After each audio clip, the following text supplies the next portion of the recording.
her the money, flies her over, this cute blonde. Just a kid, just barely out of high school. She shows up with a suitcase and one of those cosmetic bags, comes right out of the boonies. I swear to God, man, she got on that skirt, white skirt with the sexy pink sweater. There she is. Mark! Mark!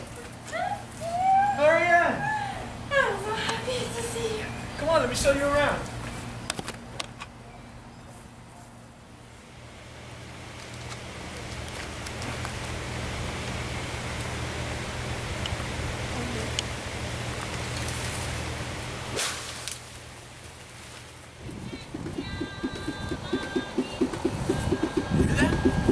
You hear that? It's Marianne! Get you inside. Someone's radio, that's on. Move it. That boy!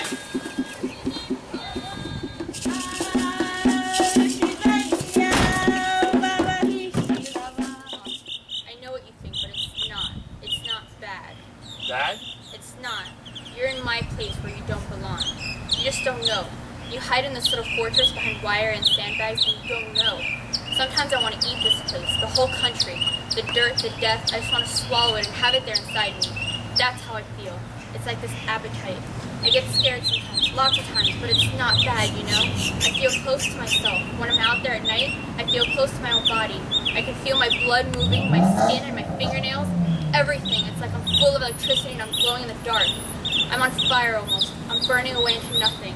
But it doesn't matter, because I know exactly who I am. You can't feel like that anywhere else.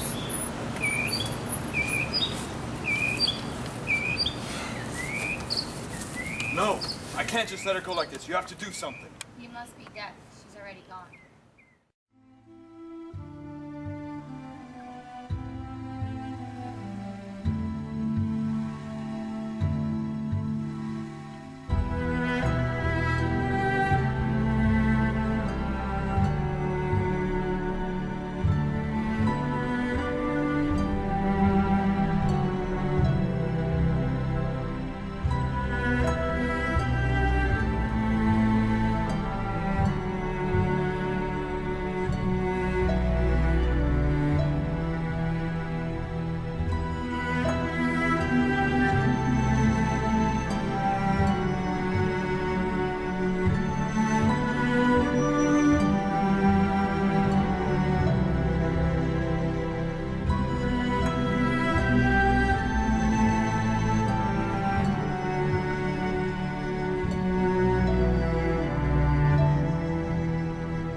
So, Silver Star.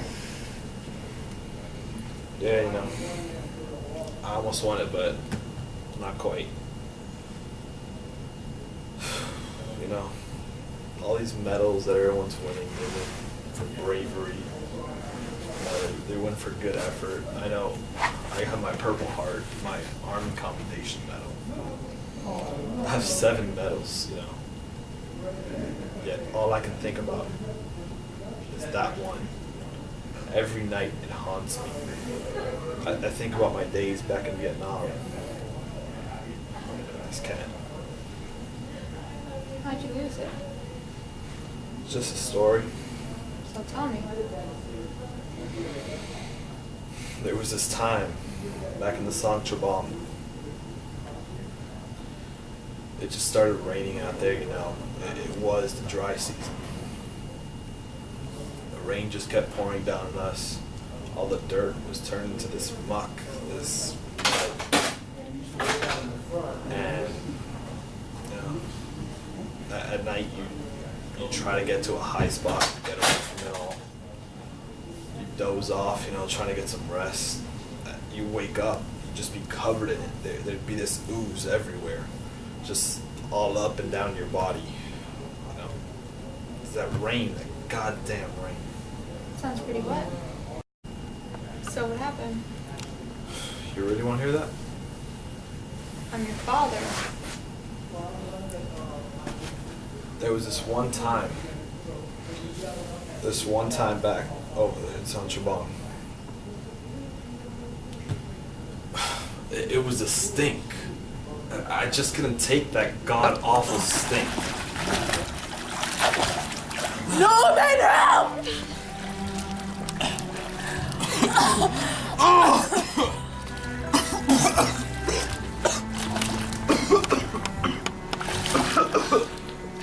You bastard!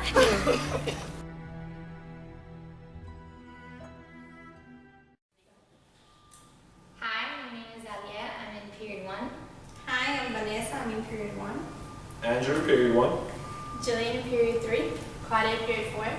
And we did Sweetheart of the Song Chabang and Speaking of Courage. In Sweetheart of the Song Chabang, I play Eddie Diamond, and he serves as a reality check for his buddy Mark Fosse, because he pretty much is infatuated with a girl, and so yeah, just keeps him grounded and tells him that it's gonna be okay. So yeah. I play Marianne after she goes psycho and becomes a part of Vietnam. She kind of shows how easy it is to be consumed by war and all the craziness that goes on, and how you can lose yourself in war aside from everything else that you can lose. I play Mark Fosse in that chapter. I am the one who's infatuated with who I believe to be innocent girl who, because of the war, pretty much goes crazy. My infatuation goes such to a level that I'm blinded, as to all the other aspects of the war. I think she's still okay. I think there's a way to still save her, but in the end, she's pretty lost. Yes, and I am that innocent little girl that got to the war, Marianne, thinking everything was a wonder world, when in reality, when I got to deal with what war was actually meant, it kind of consumed me, and that's when I turned into ugly Marianne. So, I play Rat Kylie, and throughout the majority of the scene that we do there, you're going to hear me in the voiceovers, and I'm pretty much the other best friend that helps Mark Fosse stay grounded and realize that Marianne is like, that's it, she's helpless, there's no way, we just have to let her go. I'm also one that teaches you about the war stories, and I'm telling Tim O'Brien the story of how it actually happened, and that, crazy things happen in the war, and that it's all possible. So yeah. And then, what other one? Speaking of courage, yeah. In Speaking of Courage, I played one of the Vietnamese women, and I don't have a lot of lines, but I'm pretty much trying to warn them to go away from the San Chabang, because that's not where they want to be, and that's not where they want to stay, and in the end, that's what doesn't allow Norman Bowker to, fulfill the Silver Star. and how did Norman Bowker feel? After, as you see in the chapter, the events, leading about Kiowa, about her death, it's always something that really haunted me even after the war. You see me in this picture, you see me going around the lake, I'm thinking about my past actions, about things that I'd done wrong, that I guess I could have fixed if I would have done the right way. But these are things that's always going to haunt me, they'll always stay in my head, it's a cause of the war. So I play Norman Bowker's dad, and I show the pressures of everything that people expected back home. We already know that when all the soldiers returned from Vietnam, they weren't really received well. And Norman Bowker's dad kind of shows how much they expected out of these soldiers, and how all they really care about is what they were able to bring home with medals and honor and things like that, and not really what went on in Vietnam. I play Kiowa, and I die. And yeah, I die in In a field of muck. in a field of muck. The pool is being used as a field of muck, as you are gonna see or saw, and it just shows that the immensity of the scene, and that his buddy, like it's more than just muck. It's really like it's pool deep, whatever that means. And it's yeah, I just add to the story, add to the conflict, the inner turmoil that Norman Bakker has to face later on because he wasn't able to save me, and it just goes on with the story. I think both chapters as a whole represent some of the conflicts that each individual soldier goes through in the war and how they have to cope with it when they come back. If they come back, if they're like Marianne, how the effects of the war at the time changed the way she lived. And not only for Marianne, also for Norman Bowker, and is just they're an entire different person after they live through such hardships in the war. And also how these stories are told, because Kylie's very emphatic about the fact that it's a true story, and Norman Bakker doesn't even really tell anybody except Tim O'Brien about what happened to him in Vietnam. So, about him letting Kyoto die.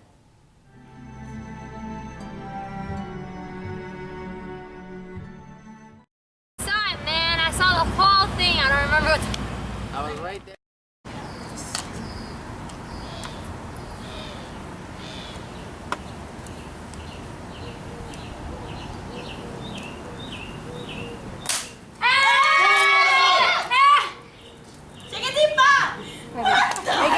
Again.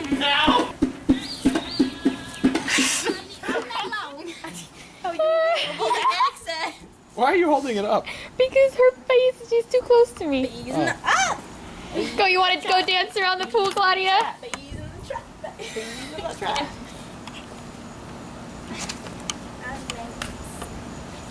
Are you sexy and you know it? I'm sexy and I know. Oh my god, you can do shadow puppets! Oh no, this will be cold. Me, llama, llama, llama. Oh. You can't find that light, can you? You should see how ridiculous this is. Oh, ow. Llama. Awkward. Awkward! That's my buddy. Don't say that. Right there. I know we can sit there. Oh my god, keep talking, bird.